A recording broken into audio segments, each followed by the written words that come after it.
Солтүстік Қазақстан облысының барлығына қолжетімді сапалы білім ұлттық баяндамасын іске асыру жөніндегі жол картасы шеңберінде өсу нүктелері мектептері мен базалық әлеует мектептерін біріктіретін құзырет орталықтары айқындалды.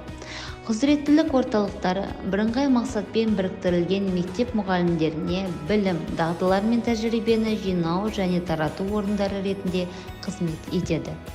2024 жылғы 9 сәуірде өсу нүктесі мектебі болып табылатын нөмір 26 мектеп балабақша базасында қала мектептері директорларының орынбасарлары мен педагогтеріне арналған көзбасшы және командалық білім беру коучингі өтті.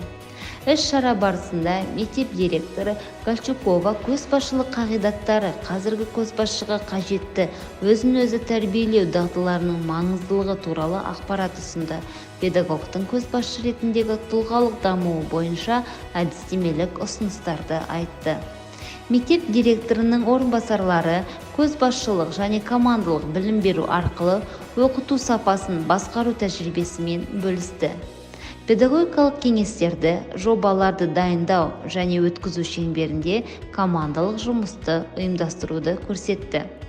Бірінші гимназия мектеп директоры Анцибор Татьяна Михайловнаның кәсіби құзыреттіліктерді, көзбасшылық қасиеттерді жетілдіру арқылы білім беру сапасын арттыру үшін мектептер ынтымақтастығының маңыздылығын атап өтті.